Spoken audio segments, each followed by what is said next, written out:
আমাদের প্রধান উপদেষ্টা ডক্টর মোহাম্মদ ইউনূস আমাদের বাংলাদেশে তার পা রেখেছেন, তখনই সাথে সাথে তিনি আমাদের ডেকে বলেছেন যে তোমরা বাংলাদেশের প্রত্যেকটি জায়গায়, হসপিটালে বা যেই জায়গায় আমাদের যে ভাইরা যারা শহীদ হয়েছেন, যারা আহত হয়েছেন, তাদের কাছে যাও, তোমরা খোঁজ নাও এবং এটার একটা কনক্রিট লিস্ট করে আমাদেরকে দাও, যেন এই যে মানুষগুলো রয়েছে যাদের এখন এই অবস্থা, তাদের কারণেই তো আজকে বাংলাদেশে আমরা মুক্ত একটি নিঃশ্বাস নিতে পারছি। তো তিনি বলেছেন যে অবশ্যই ওই মানুষগুলোর প্রায়োরিটি আমাদের সবার আগে।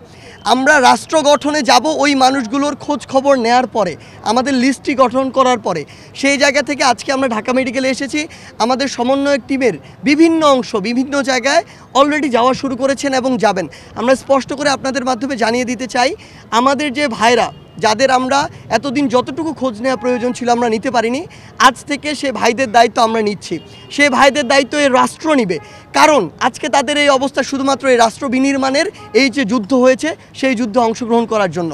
তারা এই 24-এর যুদ্ধের এক একজন শহীদ, এক একজন যোদ্ধা, এক একজন তারা তাদের জায়গা থেকে নেতা। আমরা শুধু এগুলো সমন্বয় করেছি, কিন্তু তারা জীবন দিয়েছে বলে আমাদের রক্তে ওই তাড়নাটা এসেছে যে না, আমাদের কিছু করতে হবে, আমরা রাজপথে নেমেছি।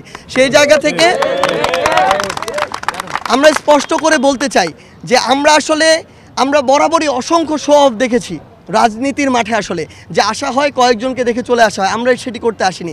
আমরা আপনাদেরকে শুধু আমাদের বার্তাটি জানিয়ে দিলাম। আপনারা এখন আপনাদের জায়গা থেকে এইখানে যে ভিড়টি হচ্ছে, এটা আমরা প্রত্যাশা করি না একটা মেডিকেল কলেজের সামনে ভিড়টি হোক। সেই জায়গা থেকে আমরা ছোট্ট করে টিম ভাগ করে দিব।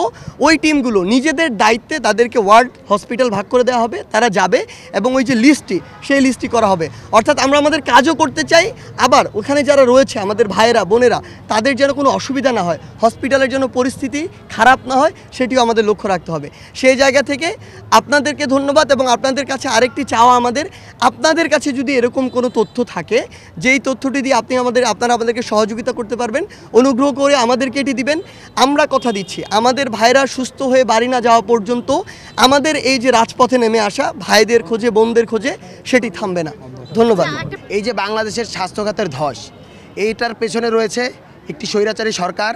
আমি সরকার বলতে চাই না তাকে, একটি স্বৈরাচারী সন্ত্রাস, এবং সেই সন্ত্রাসের সাথে তাদের যে দোসররা আছে, তাদের চালানো ফ্যাসিজম, তাদের চালানো গণহত্যা, তাদের চালানো হলো ক্র্যাকডাউন। সেই ক্র্যাকডাউনের ফলে বাংলাদেশের স্বাস্থ্যখাত আজ ভেঙে পড়ছে। কিন্তু আপনারা জানেন যে আমাদের নতুন যে অন্তর্বর্তীকালীন সরকার গঠিত হয়েছে, তারা বদ্ধপরিকর। তারা বলেছেন যে এই যে যতজন অসুস্থ হয়েছে, আহত হয়েছে এবং যারা নিহত হয়েছে, তাদের দায় রাষ্ট্রই নিবে। এবং সেই সাথে যত দ্রুত সম্ভব যারা আহত রয়েছেন তাদেরকে প্রয়োজনে হলো গিয়ে সিএমএইচ, অথবা যদি প্রয়োজন হয় বিদেশি নিয়েও যদি ভালো ট্রিটমেন্টের দরকার হয়, সেই ব্যবস্থা, উন্নত চিকিৎসার ব্যবস্থা তারা করবেন। ডক্টর মোহাম্মদ ইউনূস প্রথম দিন এয়ারপোর্টে ল্যান্ড করে উনি যে বিষয়টি প্রথমে অ্যাড্রেস করেছেন, ইনফ্রাস্ট্রাকচার থেকে আমাদের দেশের মানুষ বেশি গুরুত্বপূর্ণ। আমাদের দেশের মানুষ যেহেতু বেশি গুরুত্বপূর্ণ, উনি প্রথম দিনই বলেছেন যারা এই গণ আন্দোলনে, আমাদের গণ অভ্যুত্থানে এই স্বৈরাচার ফেসিবাদী সরকারকে পতন করতে গিয়ে যারা আহত হয়েছে, যারা নিহত হয়েছে, বিশেষ করে যারা নিহত হয়েছে তাদেরকে জাতীয় বীরের মর্যাদা দেওয়া হবে। এবং যারা আহত হয়েছে, আমরা আজকে হসপিটালে যখন গিয়েছি দেখেছি আমাদের একটা হসপিটালে করুণ একটি চিত্র, একটি মধ্যযুগীয় কায়দায় এভাবে নির্যাতন করা হয়েছে কিনা। 71-এ প্রথম স্বাধীনতা যুদ্ধ পাকিস্তানি বর্বর এভাবে মনে হয় গুলি চালায়নি, সেটা আমরা দেখিনি। কিন্তু আজকে আমরা যখন দেখছি সেটা আমাদের হৃদয় কেঁপে ওঠে। আমাদের অন্তর্বর্তীকালীন সরকারের প্রধান উপদেষ্টা উনি প্রতিশ্রুতি দিয়েছেন যে যারা আহত হয়েছেন তাদেরকে সিএমএইচে, প্রয়োজন অনুযায়ী সিএমএইচে এবং প্রয়োজন অনুযায়ী বিদেশে নেওয়ার ব্যবস্থা করা হবে, এবং পরবর্তীতে সুস্থতার পরে তাদেরকে কর্মসংস্থানের ব্যবস্থারও রাষ্ট্র এই অন্তর্বর্তীকালীন সরকারই করবে।